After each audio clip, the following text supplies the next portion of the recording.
30 เมษายน ปี 1980 กลุ่มผู้ก่อการร้ายชาวอิหร่าน 6 คนพร้อมอาวุธและวัตถุระเบิดทำลายล้างสูงบุกยึดสถานทูตอิหร่านในกรุงลอนดอนประเทศอังกฤษพร้อมทั้งจับตัวเจ้าหน้าที่สถานทูต 26 คนเป็นตัวประกันก่อนจะขู่ให้รัฐบาลอังกฤษกดดันรัฐบาลอิหร่านให้ปล่อยนักโทษการเมืองที่ถูกคุมขังจำนวน 91 คนไม่อย่างนั้นพวกเขาจะทำการฆ่าตัวประกันทั้ง 26 คนทิ้งทันทีด้วยเหตุนี้หน่วยรบที่โคตรโหดกระโดดยิงของกองทัพอังกฤษภายใต้โค้ดเนมว่าหน่วย SAS หรือหน่วยปฏิบัติการพิเศษส่งกำลังทางอากาศจึงถูกเรียกตัวมาเพื่อให้แก้ปัญหากับเหตุการณ์ที่เกิดขึ้น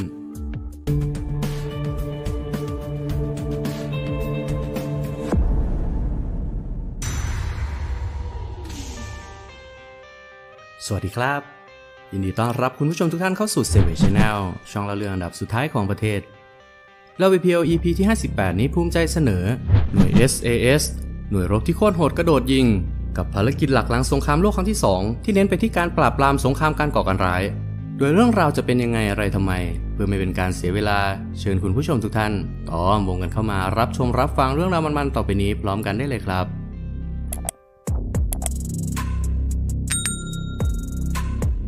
คำเตือนคลิปนี้เปิดเผยเนื้อหาสำคัญของภาพยนตร์เรื่อง Six Days โปรดรับชมเพื่อความบันเทิงนะครับ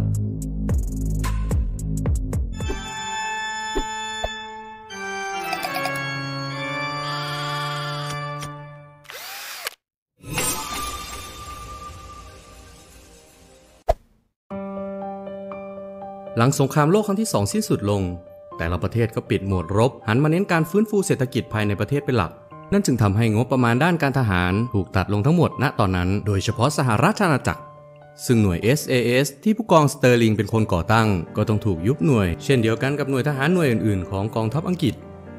ทว่าผลการรบที่โดดเด่นในสงครามโลกทำให้ฝ่ายบังคับบัญชาและฝ่ายเสนาธิการเล็งเห็นถึงความสำคัญของหน่วยปฏิบัติการส่งทางอากาศหน่วยนี้นั่นจึงทำให้หลังจากถูกปิดไปแค่2 ปีหน่วย SAS ก็ได้รับการปลุกชีพขึ้นมาอีกครั้งโดยในปัจจุบันนั้นหน่วย SAS ถือเป็นหน่วยรบพิเศษที่มีความอันตรายระดับต้นๆของโลกโดยหากนับระยะเวลาการก่อตั้งจนถึงปัจจุบันเรียกได้ว่า SAS เป็นหน่วยรบพิเศษรุ่นทวดเลยก็ว่าได้โดยก่อตั้งขึ้นมาพร้อมกับซีลทีม 1 และซีลทีม 2 ของอเมริกาเมื่อตอนสงครามโลกครั้งที่ 2 นู่นเลยล่ะครับส่วนซีลทีม 6 หรือเดฟกลูนี่เรียกว่าเกิดใหม่ใหญ่ทีหลังก็ว่าได้ครับโดยนับตั้งแต่ทศวรรษที่ 70 เป็นต้นมาหน่วยปฏิบัติการพิเศษส่งกำลังทางอากาศหน่วยนี้ก็จะเน้นการฝึกฝนไปที่การพัฒนายุทธวิธีการต่อต้านการก่อการร้ายเป็นหลักซึ่งก็เป็นการฝึกพื้นฐานของหน่วยปฏิบัติการพิเศษในยุคหลังสงครามโลกครั้งที่ 2ทั้งการรบในเมืองการกวาดล้างอาคารกวาดล้างอาคารนี่ไม่ใช่ไปทำความสะอาดนะครับหมายถึงการจัดชุดสแต็กเข้าตรวจค้นเข้าช่วยเหลือตัวประกันหรือถ้าเอาภาษาที่เข้าใจง่ายก็คือการฝึกคอมมานโดแหละครับซึ่งโดยทั่วไปแล้ว SAS กับ SEAL ก็แทบจะไม่ได้มีข้อแตกต่างอะไรกันมากในแง่ของหลักสูตรเนื่องจากทั้ง2ประเทศนั้นมีการฝึกร่วมกันอยู่เป็นประจำอยู่แล้วส่วนจุดที่แตกต่างกันนั้นก็คือในขณะที่หน่วย SEAL Team 6 สามารถเข้าถึงทรัพยากรอาวุธยุทโธปกรณ์ต่างๆของกองทัพได้แบบไม่มีขีดจำกัดคือไม่ว่าจะเป็นอุปกรณ์เสื้อผ้าหน้าผมอะไรพี่ SEAL จะต้องได้ใช้ของที่ใหม่ที่สุดดีที่สุดขณะเดียวกัน SAS นั้นตรงกันข้ามกับ SEAL อย่างสิ้นเชิงเนื่องจากการที่ SAS กลับมาเปิดกิจการอีกครั้งหลังปิดไป2 ปีก็ใช่ว่าเศรษฐกิจของประเทศอังกฤษตอนนั้นดีขึ้นแล้วเนื่องจากอังกฤษเองก็ได้รับผลกระทบอย่างหนักในสงครามโลกนั่นจึงทำให้งบประมาณที่ได้รับของหน่วยนี้จำกัดจำเขี่ยอีหลูถูไถถ้าเป็นพี่ไทยเราก็จะเรียกว่าลบภายใต้ความขาดแคลนนั่นแหละครับ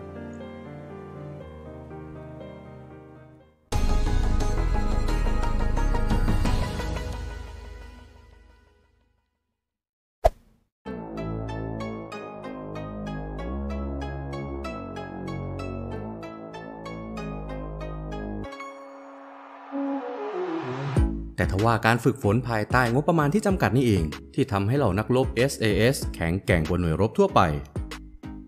ด้วยว่าพึ่งพาอุปกรณ์ไฮเทคโนโลยีต่างๆที่ทันสมัยไม่ได้ขาดเหลืออะไรก็ต้องแสวงเครื่องอย่างเดียวก็แสวงเครื่องด้วยเหตุนี้พวกเขาจึงมุ่งเน้นไปที่การฝึกฝนสิ่งที่พวกเขามีอยู่แล้วแน่ๆ 100% ไม่ต้องรองบประมาณนั่นก็คือร่างกายของตัวพวกเขาเองโดยนอกจากความแข็งแกร่งของร่างกายและการรักษากฎระเบียบที่เคร่งครัดพร้อมทั้งการฝึกฝนที่เรียกว่าโคตรโหดโคตรเหลือนั่นจึงทำให้หน่วยส่งกำลังทางอากาศของกองทัพอังกฤษหน่วยนี้ชำนาญทั้งการวางแผนการรบ อีกทั้งยังเก่งกาจในการแฝงตัวหาข่าวซึ่งเป็นหลักสูตรของหน่วย MI6 และ MI5 ที่ได้มาถ่ายทอดให้กับหน่วย SAS โดยตรงโดยนอกจากความเก่งกาจในทักษะด้านต่างๆที่แอดเพิ่งจะโม้ไปนั้นหน่วย SAS ยังมีท่าอันตีไม้ตายที่ใช้อยู่เป็นประจำเรียกว่าเป็นท่าหากินของหน่วยรบหน่วยนี้เลยก็ว่าได้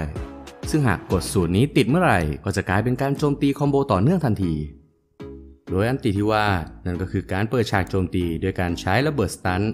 ซึ่งขีปนาวิธีของระเบิดชนิดนี้ก็ตามชื่อของมันนั่นแหละครับนั่นก็คือการทำให้ศัตรูสตันไปชั่วระยะเวลาหนึ่ง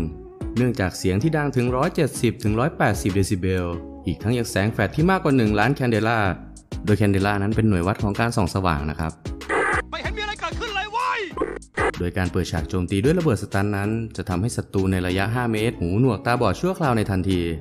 อีกทั้งระเบิดชนิดนี้ยังปล่อยแก๊สแอมโมเนียออกมาแบบจางๆซึ่งก็สร้างความรำคาญให้ทั้งหูตาจมูกปากไปพร้อมๆกันเห็นป่าราบเลยเห็นกันป่าราบเราเล่นมันวิ่งกันป่าราบต่อจากนี้สิ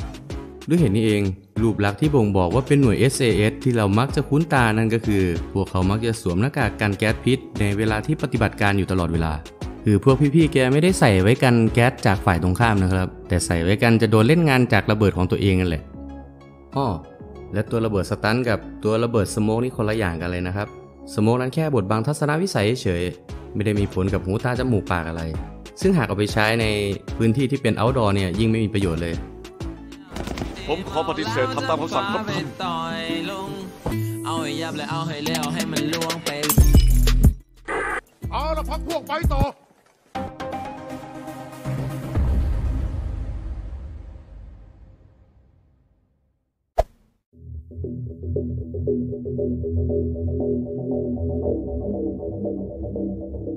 หลังสงครามโลกครั้งที่2สิ้นสุดไปราว30 ปีโลกก็ได้รู้จักกับภัยร้ายครั้งใหม่นั่นก็คือสงครามการก่อการร้ายนั่นเองโดยนับตั้งแต่ต้นทศวรรษที่70เป็นต้นมาก็ได้มีกลุ่มผู้ก่อการร้ายกระจายกันก่อเหตุทั่วโลกซึ่งเจตนาก็เพื่อเรียกร้องให้ทำข้อตกลงต่างๆที่จะเอื้อประโยชน์แก่ฝ่ายตนซึ่งโดยส่วนมากข้อตกลงหรือข้อเรียกร้องต่างๆของกลุ่มผู้ก่อการร้ายก็มักจะได้รับการอนุมัติและจัดให้ตามคำขอเนื่องจากรัฐบาลของเหล่าประเทศต่างๆในช่วงเวลานั้นยังขาดประสบการณ์ที่จะรับมือกับเหตุการณ์ที่เกิดขึ้นทีนี้ก็ยิ่งเข้าทางพวกกลุ่มผู้ก่อการร้ายเข้าไปใหญ่เมื่อบึ้มเครื่องบินบึ้มบ้านบึ้มเมืองบึ้มตึกบึ้มอาคารบึ้มรถบึ้มคนแล้วได้ทุกอย่างตามที่ขอทีนี้มันก็สนุกบึ้มบั้มกันทุกวันสนั่นหวั่นไหวไปทั่วทั้งโลกเลยสิครับด้วยเหตุนี้เหล่าประเทศมหาอำนาจหลายประเทศจึงเริ่มตระหนักว่าไอ้คนจำพวกนี้มันพูดดีด้วยไม่ได้ยิ่งยอมยิ่งเห็นใจยิ่งขึ้นหน้าปานสิวมีน้ำแดงจะกินน้ำส้วมมีน้ำส้มจะกินน้ำแดงมีเป๊ปซี่จะกินโคลามีแฟนต้าจะกินสไปร์ว่าแล้วก็กดไลค์ให้เซเวไปสัก1 ทีโดยประเทศที่ประกาศตัวอย่างชัดเจนว่าพวกเขาจะไม่ต่อรองกับกลุ่มผู้ก่อการร้ายโดยเด็ดขาดนั่นก็คือประเทศอเมริกา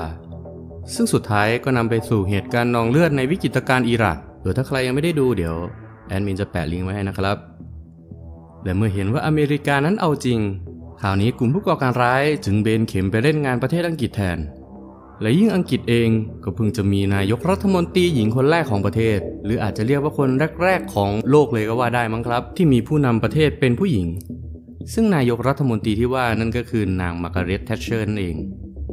โดยจุดเริ่มต้นของเหตุการณ์วุ่นวายดังกล่าวเกิดขึ้นเมื่อวันที่30 เมษายน ปี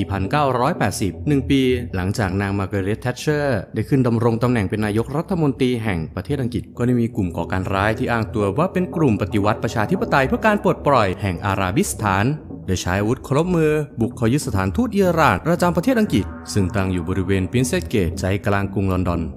คือไอ้ตอนเข้าไปยึดนี่อย่างกับเดินเข้าไปเซเว่นคือมันจะง่ายอะไรขนาดนั้นแต่ก็อย่างที่บอกนะครับว่าในยุคนั้นเหตุการณ์ก่อการร้ายอะไรพวกนี้มันถือเป็นเรื่องที่ใหม่มากและหลังจากใช้เวลาปฏิบัติการได้ไม่นานกลุ่มผู้ก่อการร้ายทั้ง6 คนก็สามารถยึดสถานทูตอิหร่านได้เบ็ดเสร็จโดยพวกเขาได้จับตัวประกันไว้เป็นจำนวน26 คนซึ่งส่วนใหญ่เป็นเจ้าหน้าที่สถานทูตของอิหร่านเองซึ่งจะมีเจ้าหน้าที่ที่เป็นชาวอังกฤษรวมอยู่ด้วยเพียงไม่กี่คนเท่านั้นและหลังจากควบคุมสถานการณ์ทุกอย่างได้เรียบร้อยกลุ่มผู้ก่อการร้ายก็ได้ทำการล็อกก๊อบแก๊ปทางเข้าออกสถานทูตทุกทางจากนั้นพวกเขาก็ได้พยายามที่จะติดต่อเพื่อยื่นข้อเรียกร้องให้แก่รัฐบาลอังกฤษโดยสิ่งที่ผู้ก่อการร้ายต้องการนั้นก็ไล่ไปตั้งแต่เขาอยากเป็นเศรษฐีเขาอยากมีรถทัวร์เขาอยากเป็นเจ้าสัวนู่นนี่นั่นสารพัด แต่เหนือสิ่งอื่นใดที่พวกเขาต้องการเป็นอันดับแรกนั่นก็คือให้รัฐบาลอังกฤษไปกดดันทางการของอิหร่านเพื่อให้ปล่อยตัวนักโทษทางการเมืองจำนวน91คนซึ่งถูกคุมขังอยู่ทางตอนใต้ของประเทศอิหร่านให้เป็นอิสระอย่างไม่มีเงื่อนไข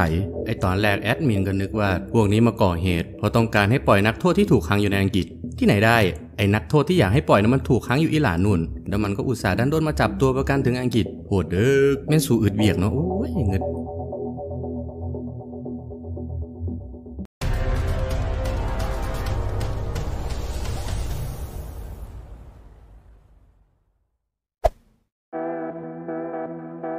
และจากเหตุการณ์ที่เกิดขึ้นนั่นจึงทำให้เจ้าหน้าที่ระดับสูงของหน่วยงานที่เกี่ยวข้องถูกเรียกมาประชุมยุทธการในทันทีเพื่อหาทางวางแผนรับมือและแก้ไขสถานการณ์ในตอนนี้โดยในห้องยุทธการก็ประกอบไปด้วยตัวแทนจาก MI6 MI5 สกอตแลนด์ยาร์ดและผู้บัญชาการหน่วยสงครามพิเศษกองทัพอังกฤษที่ต่างก็ประชุมกันเคร่งเครียดเพื่อหาทางออกแบบไม่ต้องหนองเลือดส่วนทางออกแบบเลือดสาดกระสานซ่านเซนตัวเย็นจนเป็นศพนั้นนายกรัฐมนตรีมาร์กาเร็ต แทชเชอร์ได้สั่งการเรียกตัวหน่วย SAS ซึ่งเป็นหน่วยปฏิบัติการพิเศษส่งกำลังทางอากาศสังกัดกองทัพบกอังกฤษให้มาสแตนบายณพื้นที่เป้าหมายเพื่อรอรับคำสั่งเข้าปิดบัญชีรีพอร์ตกลุ่มผู้ก่อการร้ายในกรณีที่การเจรจาล้มเหลวหรือมีการทำร้ายตัวประกันซึ่งในระหว่างที่อยู่ในโหมดพร้อมรบหน่วย SAS เองก็ทำการรวบรวมข่าวสารอย่างต่อเนื่องเพื่อมาประกอบกับแผนการโจมตีที่อาจจะเกิดขึ้นได้ตลอดเวลาเนื่องจากนโยบายของนายกรัฐมนตรีในเวลานั้นได้ยืนยันนั่งยันนอนยันอย่างหนักแน่นว่าประเทศอังกฤษจะไม่ทำการต่อรองกับกลุ่มผู้ก่อการร้ายโดยเด็ดขาดแต่ก็ใช่ว่าทางรัฐบาลจะใช้มาตรการขั้นเด็ดขาดจัดการกับเหตุการณ์ที่เกิดขึ้นในทันทีมาร์กาเร็ต แทชเชอร์ยังหวังที่จะใช้การเจรจาเกลี้ยกล่อมให้กลุ่มผู้ก่อการร้ายนั้นยอมวางอาวุธพร้อมทั้งปล่อยตัวประกันทั้งหมดแบบไม่มีเงื่อนไขและไม่มีใครได้รับอันตรายและแม้สกิลลิ้นของทีมเจรจาจะมากแค่ไหนเพราะว่าหลังจากผ่านไป6วันกลุ่มผู้ก่อการร้ายก็เหมือนจะรู้ตัวว่างานนี้พวกเขาคงฟาวกำไม่ได้ทั้งขี้กำไม่ได้ทั้งตดประกอบกับการที่ถูกทีมเจรจาคุยหวานล้อมกินสมองอยู่นานถึง 4-5 วันและพอเมื่อบวกกับความกดดันด้านต่างๆที่รุมเร้านั่นจึงทำให้หนึ่งในผู้ก่อการร้ายตัดสินใจฆ่าตัวประกันด้วยความโมโหโดยไม่ทันได้ถามสุขภาพของเพื่อนร่วมทีมเลยว่าจะเอายังไงทำอะไรต่อดี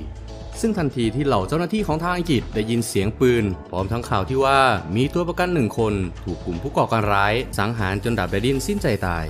ซึ่งจริงอยู่ว่านี่คือข่าวร้ายที่ผู้บริสุทธิ์ไม่รู้อิโหน่อิเหน่ต้องมาตายแต่ในอีกความหมายหากเกิดเหตุการณ์ที่ตัวประกันต้องเสี่ยงอันตรายโดยเฉพาะหากมีใครถูกฆ่าตายปฏิบัติการตอบโต้ขั้นสุดท้ายที่โคตรอันตรายจะถูกนำมาใช้โดยอัตโนมัตินั่นก็คือการส่งทีมพญามัจจุราชภายใต้หน้ากากกันแก๊สเข้าไปปิดบัญชีรีพอร์ตกลุ่มผู้ก่อการร้ายให้ดับแดดดินสิ้นใจตายจะได้ไม่ต้องไปสร้างความวุ่นวายเดือดร้อนชิบหายให้กับใครอีก